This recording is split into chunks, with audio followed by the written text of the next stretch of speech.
World War II brought a lot of people to Texas. Many of the American troops heading off to war came to Texas for training. There were 20 combat divisions trained in Texas at 15 major camps. This brought more than 1 million U.S. troops from across the country. Men and materiel flooded in by rail and road.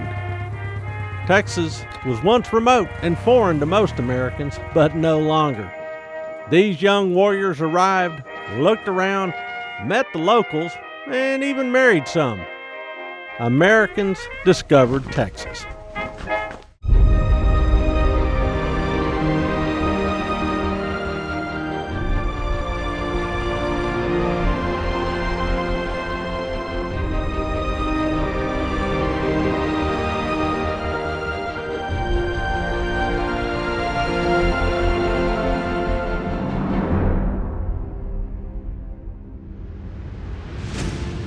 America's air crews trained in Texas.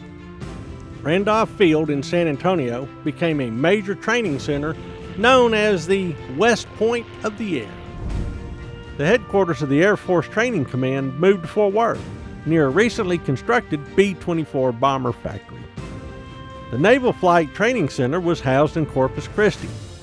By the end of the war, 200,000 airmen, including 45,000 pilots, 12,000 bombardiers, 12,000 navigators, and thousands of crewmen all came through Texas training bases.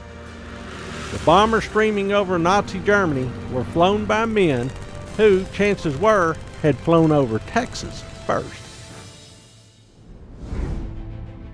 There were other soldiers that came to Texas as prisoners of war. Texas hosted 47,000 German POWs during World War II, as well as 3,000 Italians. There were 21 prisoner of war camps scattered across the state, with another 20 branch camps. The largest facilities spread out in Mahia, Hereford, Hearne, and Huntsville.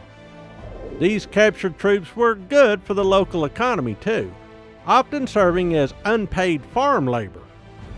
Texas, with its miles of wide open spaces, hosted more POWs than any other American state by the end of the war.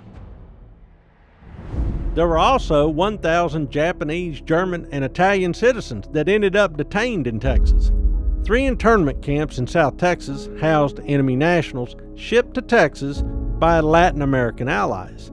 These luckless men, women, and children happened to be in Mexico and other countries at the outbreak of the war, where local authorities rounded them up and turned them over to the Americans. The defense industry also moved to Texas. Bomber plants, munitions factories, steel mills, and shipyards helped the war effort. These industrial efforts attracted hundreds of thousands of new workers to the state, and more than 500,000 Texans moved from small towns and farms to work at city jobs. It also shifted roles for African American, women, and Hispanic Texans who took good-paying factory jobs. There were also millions of Mexicans coming through Texas to work throughout the United States. The Bracero program, started in 1942, brought laborers into the country in what became the largest foreign worker program in U.S. history. Mexican officials at first excluded Texas because they feared their citizens, largely farm workers, might run into trouble there. By 1945, millions of Americans and foreigners met Texans for the first time. Many of the visitors concluded that the state was not such a bad place, often despite the scary things they might have heard about it. Some made plans to relocate to Texas after the end of the war.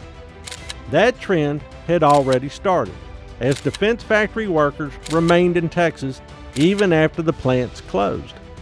Old cotton farms remained unplowed, and the cities grew larger. Air bases that once saw P-51s and B-17s flowing from their runways became new economic engines for towns across the state, this time, though, as municipal airports. The Texas oil industry also gained national honor and prestige. Other bases, like Fort Hood and Carswell Air Force Base, remained operational. The United States military came to Texas during World War II, and stayed. Texas, 100 years after becoming part of the United States, had finally become American indeed.